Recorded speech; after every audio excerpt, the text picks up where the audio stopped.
कुमार स्वामी नायक गोंगो लुगु लटोका radio Fiji 2 में पुराना गाना लगे हमें बहुत अच्छा लगे। रेडियो फीजी 2 देश की धड़कन। Good evening, Fiji. In this bulletin, Rumbuka rejects Tambuya's comments on Diwali celebrations. Fireworks hours clarified by Mineral Resources. A new COVID-19 border quarantine case recorded. From the studios of FBC Suva, Jackie Spate. Social Democratic Liberal Party leader Sitiveni Rumbuka has chastised fellow party member Linda Tambuya for her now deleted social media post regarding Diwali. Rumbuka says public figures need to be mindful with what they say. Apanisa Wangarandovo reports Tambuya has received backlash from a wide cross-section of Fiji after she called for Diwali celebrations to be moved. The SEDELPA leader says he does not agree with MP Linda Tambuya's comments about Diwali. It is something that we should, all high-profile politicians and people in any society have to be very cautious about what they say about their religious beliefs, and we should also reflect on our own association, our own relationships with the other religions that we live side by side. Tambuya had called for Diwali to be celebrated on Monday, the designated public holiday, because Sunday is a quiet day of reverence and reflection.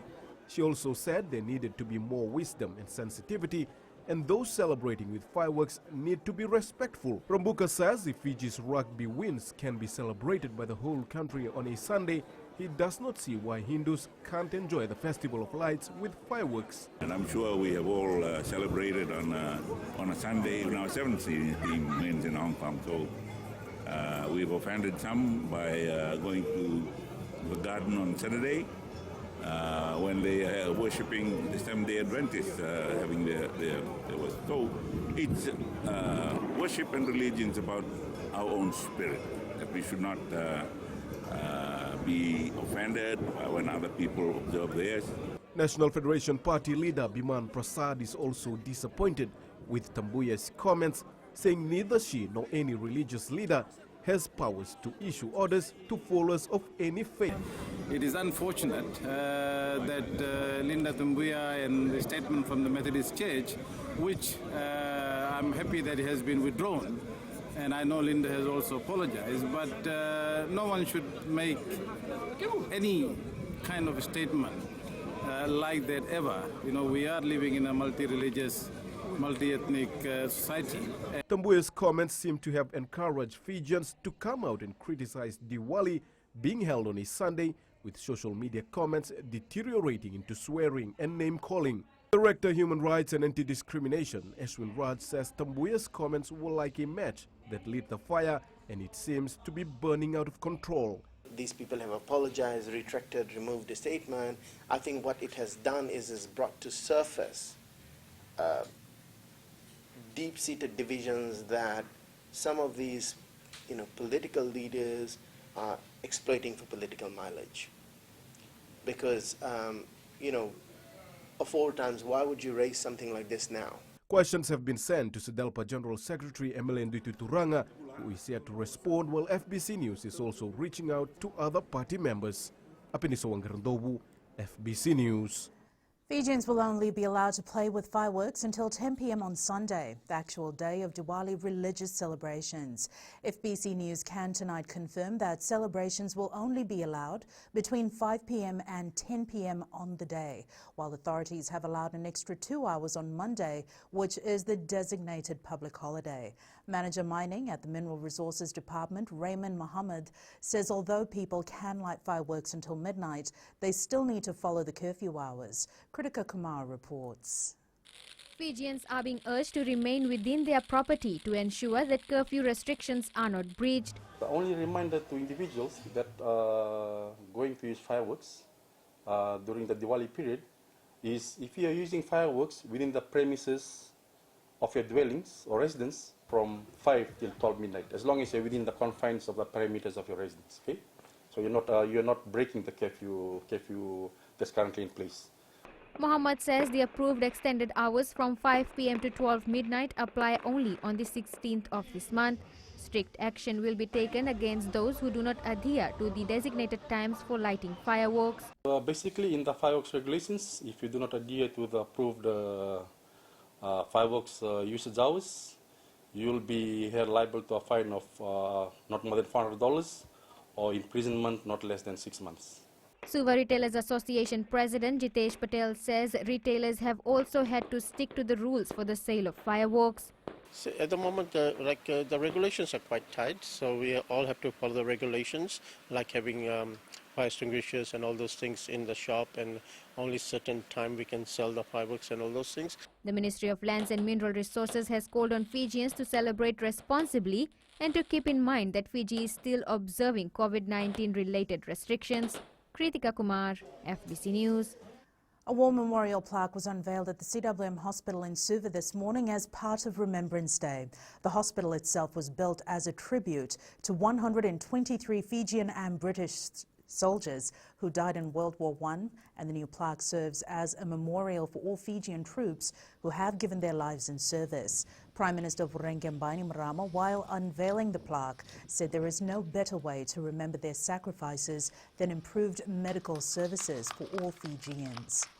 We could never bring those boys back, but we can dedicate ourselves to saving lives, to curing sickness, and keeping people healthy in their name for the good of all the people.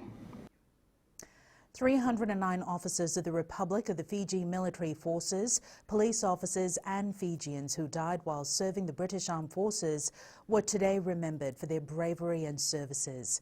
For ex-serviceman Apinisa Tanuku, it's a special day for them and for the nation as a whole as they take time out to honour their efforts. Sainian Imboila reports. We will remember them. It was a cherished moment for 73-year-old ex-serviceman Apinisa Tanuku to celebrate the lives of his fellow comrades once more. I was recruited in 1976 with the president. This day is always a special day as we remember those that have fallen. I always look forward to this very special day. For former Police Inspector Kitione Kulovere, being one of the first lot of police to go for a tour on duty, said it was something he will cherish forever. I was one of the first 50 police to go for a peacekeeping mission to Iran in 1991. Looking back to that very day makes me smile for what we have done for the nation. For Saini Tango, Remembrance Day is when they look back and remember the life of their father who passed away in 2017. Being part of this, just remembering my memory of my loving husband that has passed away in 2017. So I always support the military since when I got married to a military personnel. The Remembrance Day commemoration commenced with a dawn service early this morning at the military cemetery and was followed by a commemoration service held at Stanley Brown Naval Base in Walu Bay, Suva. Sainian Imboila, FBC News. A new border quarantine case of COVID-19 has been recorded. The patient is a 53-year-old man who arrived in Nandi last Thursday on a repatriation flight from New Zealand. His initial port of origin was the United States. The Ministry of Health says the man has been under strict border quarantine conditions since his arrival in Nandi. The man has not displayed any symptoms of the virus, and the entry test was conducted on day 2 of quarantine. He remains stable and has been transferred to the isolation ward at the Lautoka Hospital. The ministry says the frontline border and quarantine staff who were directly involved with this patient will all be monitored and tested as necessary. Fiji has now had 35 COVID-19 cases overall, and this new case is Fiji's only active COVID case. This border quarantine case poses no risk to the health and well-being of the public. Up ahead, alleged murderer takes stand in trial. And wheelbarrow race goes virtual.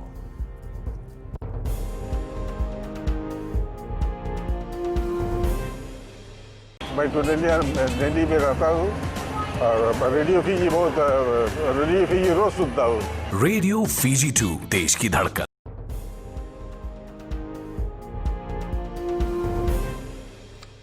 A family's years of hard work and sacrifice was destroyed within minutes as their partly constructed house in Loa village, Dakanrove, was burned to the ground on Monday.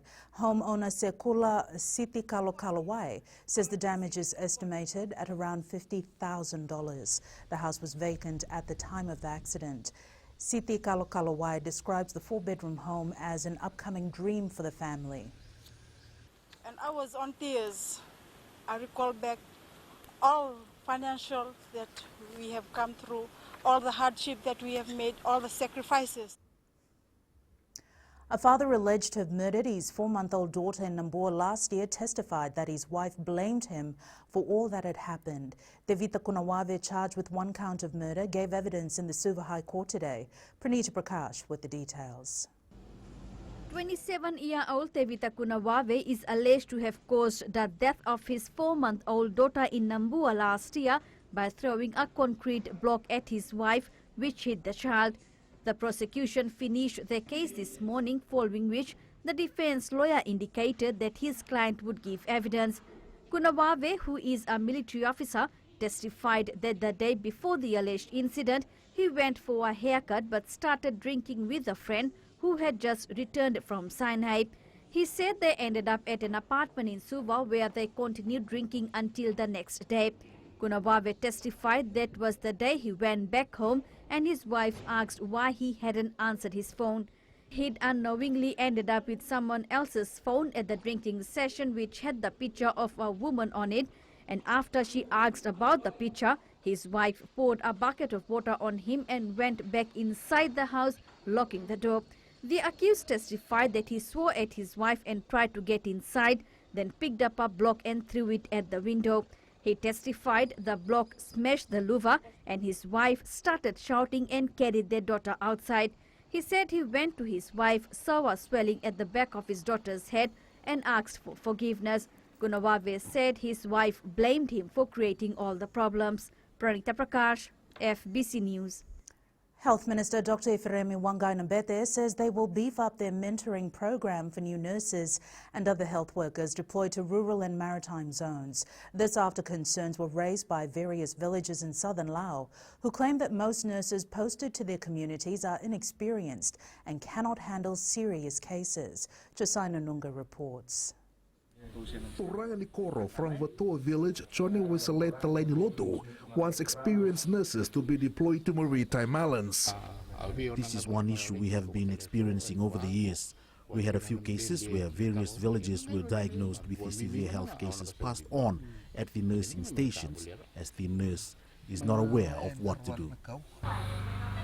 However, the health minister says health professionals are not perfect, but agrees there is a need to strengthen the connection between doctors and nurses on the islands. We have talked about within the ministry, we want to continue to work on our mentoring programs that we have in place so that our staff in the outlying areas understand, again, as I said earlier, that they are not alone, that there is help always available. Meanwhile, plans are in place to relocate the Ongea and Botoa nursing stations. This is the Botoa nursing station that also felt the impact of TC Herald earlier this year. Health Minister Dr. Ifiremi Wangai-Nambete confirms that plans are in place to move the center to higher ground. There are about 5,700 Fijians living on different islands in the Lao group, accessing services at 2 hospitals, 5 health centers and 15 nursing stations. Josina Nunga, FBC News. In a bid to raise more funds to support children with special needs, the Frank Hilton organization has relaunched its annual wheelbarrow race. The race this time will be different, as the organization has set up an online app-based race around Vitilevu. Chief Executive Sureni Pereira says the virtual race will begin on December 4th and the participants will have 8 days to raise money. Pereira says the faster teams raise the money, the faster their wheelbarrows will move around the island.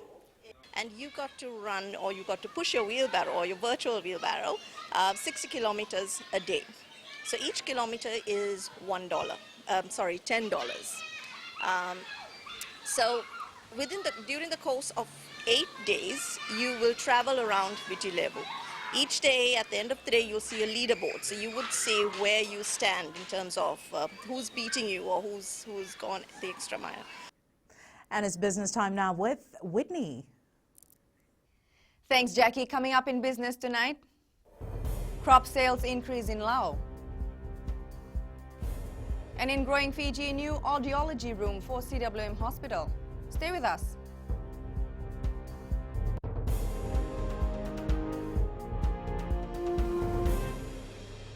Pula natang ko aprosa ng karse, ko erkraki, do televizyon na barong na Radio Fiji 1, nandomo ibiti. Radio Fiji 1, nandomo ibiti.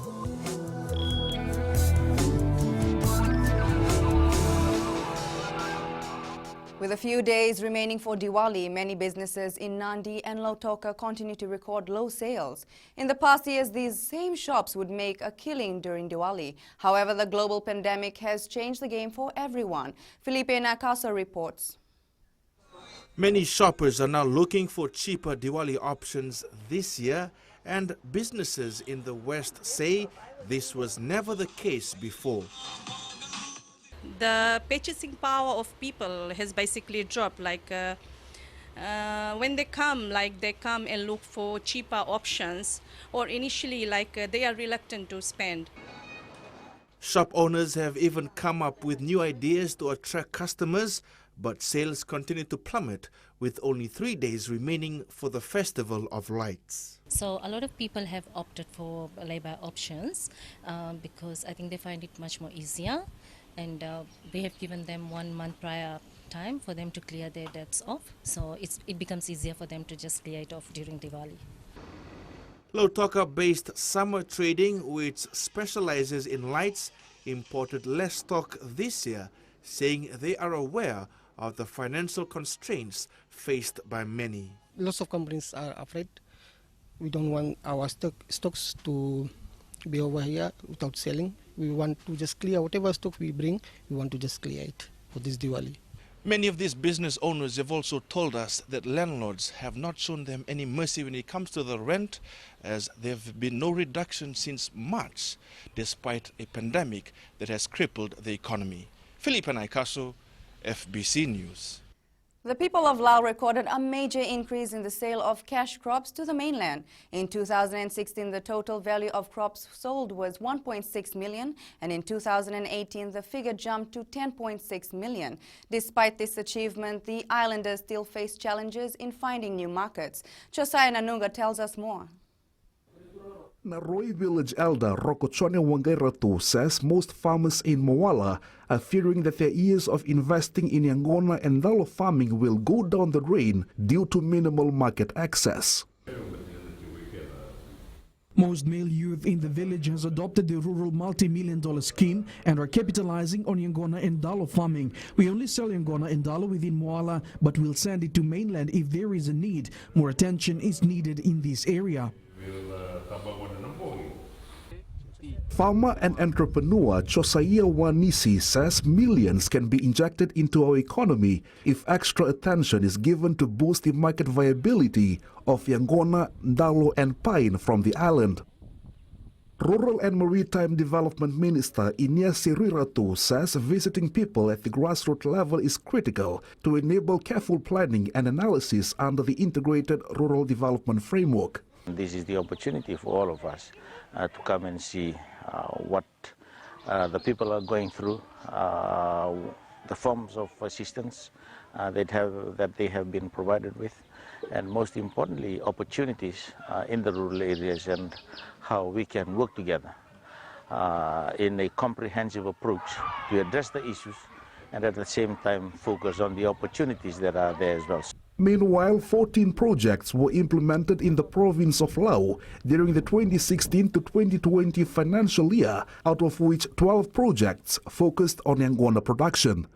Josiah Nanunga, FBC News. Sanifa from HFC Bank joins us now with the latest from the money market.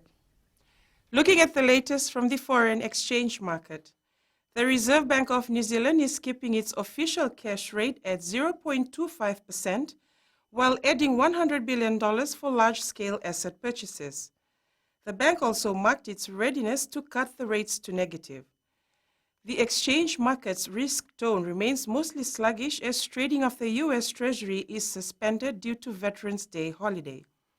Against this backdrop, the S&P 500 futures stayed negative for the second consecutive day, whereas stocks in the Asia-Pacific region were mostly up. Meanwhile, the gains of the US dollar were put on hold as optimism about a coronavirus vaccine was offset by worries about how the drug will be delivered and a surge of new infections in the United States. Initial optimism about the vaccine's testing pushed the US dollar up against the yen and the Swiss franc, but that momentum is starting to fade because there are still several obstacles to clear before a vaccine can be distributed. That's all from HFC Bank for now. Pinaka.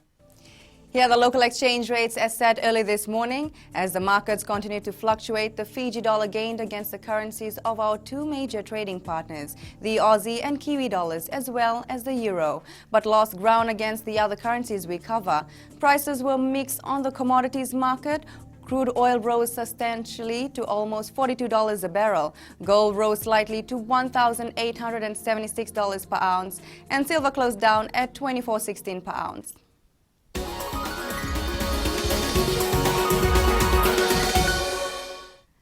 A new audiology room has been opened at the CWM Hospital in Suva. In opening the new facility, Prime Minister Voreqe Bainimarama highlighted that about 80,000 Fijians have some form of hearing impairment. The new facility, funded by Korea, is the first ever audiology center for any public health facility in Fiji. CWM Hospital is now equipped to conduct tests for hearing impairment.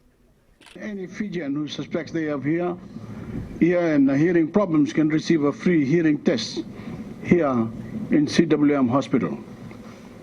It will give our medical professionals the ability to spot hearing problems early and to manage treatment in an efficient way.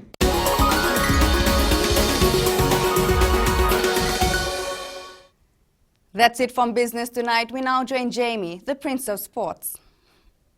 Thank you, Whitney. I don't know about Prince, but I do have some sports for the viewers. Coming up, Highlanders out to end a 10-year drought.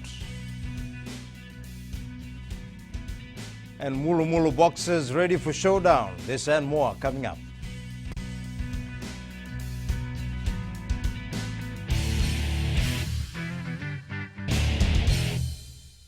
Bula FM number 2 NSR. Bula FM number 2 NSR.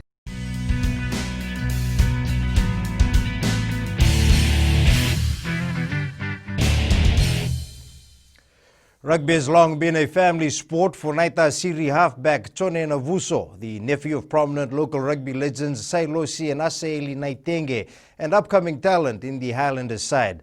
The 26-year-old is buzzing with excitement as he prepares to represent Naita Siri in the Skipper Cup final on Saturday. Caroline Itavi has more. Following his uncle's footsteps, Chone Navuso says he plans to uphold his family's legacy.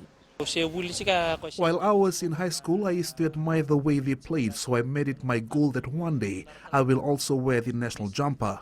Rugby was an escape for Navuso, and now he is planning to build a better life for him and his family. I am not doing this for not only my team but also my family. My parents who have sacrificed so much for me and my rugby career. Though we did not have much, they made it their goal that I had everything I needed for me to play rugby. If given a chance to don the Naita Siri jumper on game day, Navuso says he will give his 100%. If given a chance to play on Saturday, I'll do everything to ensure my team wins the game. Naita Siri's backline coach Asaeli Naitenge was part of the winning team that last won the Skipper Cup in 2010, the then-known Telecom Cup. Naitenge retired from the sport in 2012 and has been working with the team since. The last time we won the Skipper Cup was 10 years ago. Back then it was known as the Telecom Cup. We're really looking forward to the final this weekend as we aim to win, and it will be a really historical win for us. Naita Siri will take on Suva in the Skipper Cup finals at ANZ Stadium at 6:30 p.m. on Saturday. Caroline Tavi, FBC Sports. The Naita Siri women's team will also feature in the Skipper Cup final this Saturday. While their men's side is out to reclaim lost glory, the Naita Siri women plan to create its own history in the competition. They take on Lautoka in the final showdown after a semi-final win over Suva last week. The team management is confident they have the right ingredients to come out victorious on Saturday. Strong bond, good team spirit, respect for each other is in the team. And there's a strong team spirit that exists in the team. Flying Fijian centre and world rugby star Semiran Randra looks set to captain the national side for the first time. 4 boxers from the Mulu Boxing Club in Nandi will be part of this weekend's Kiran Boxing Promotions event. Ronald Naidu will feature in the main fight, while the other, Silvan Inawai, will be in action in the main supporting bout. Their trainer is confident his 4 boxers will come out victorious on Saturday. Aquila Dama has more. Silvan Inawai has been camping together with 3 other boxers from the Mulu Club for the last month. They've been camping together for this fight, preparing for this fight for the 14th of the coming Saturday. And everything has been good so far. The confidence of his boxers have given Baba a lot of hope heading into the program in Nandi. Yeah, I'm ready. My boxers are ready.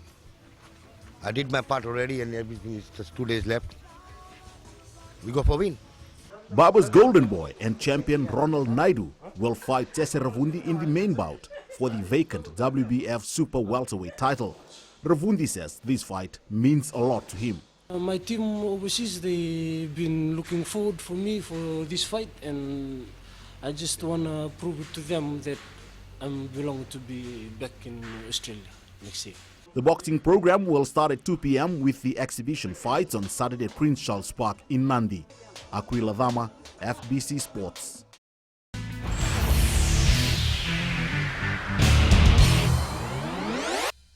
In play of the day, former Queen Victoria School student Emoni Narawa getting his hand in a beautiful opening try for Bay of Plenty against Waikato in the Mitre 10 Cup over the weekend.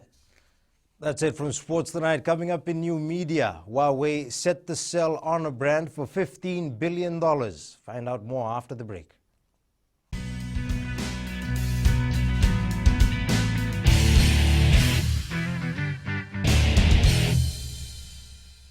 Baik tu jadi mereka tahu radio Fiji बहुत radio Fiji रोज सुनता हूँ. Radio Fiji 2 देश की धड़कन.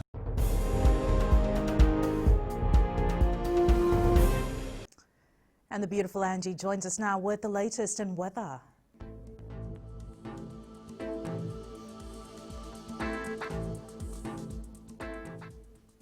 Good evening and welcome to the weather world. We witnessed another jolly good day. I mean, can we have such weather all the time? Wouldn't it be great? Well, if you work or have air-conditioned environment, then you're very much lucky because that heat outside is some heat. Anyways, let's see what the other centers had today. In the west, the heat is solid. Even walking around in town would require a sunscreen. Eastwards from Pekaba to Suva, sunny to little cloudy conditions. The night can expect to see a few showers. And up north, more of the same weather pattern followed suit. At sea, southeast winds remain gusting from 15 to 20 knots. For the tides, low tide at 10:14 p.m. with high tide at 4:19 a.m. Sunrise at 6:22. For tomorrow, there is a weather system approaching with lots of rain. Hopefully, it will miss us and head straight down south. Tomorrow's temps, Lambasa is supposedly the warmest center that will hit 32 degrees. And looking further on to Friday, clearer conditions up ahead. Well, that's all the weather news from my end. My, oh my, would you look at her?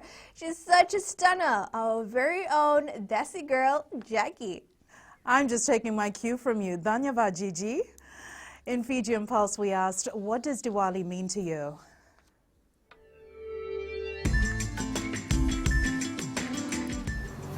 For the pray the God and Lord Rama, like that.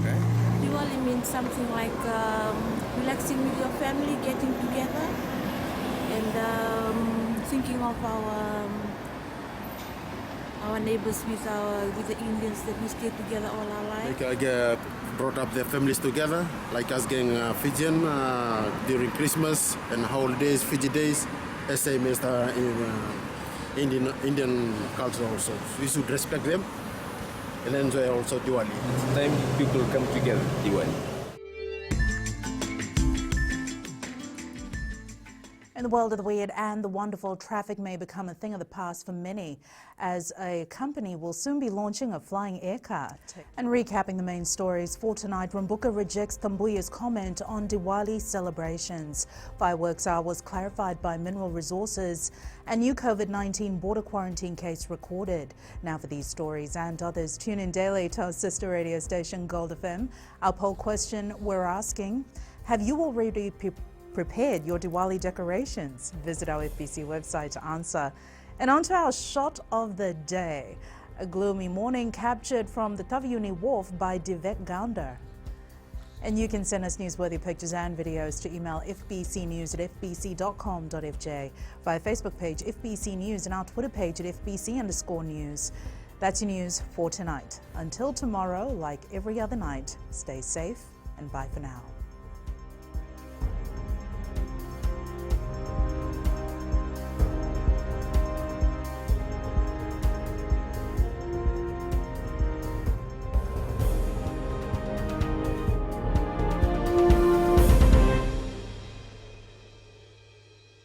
Kumar स्वामी नायक है गोंगो लिबू लटो का radio Fiji 2 में पुराना गाना लगे हमें बहुत अच्छा लगे। रेडियो फीजी 2 देश की धड़कन।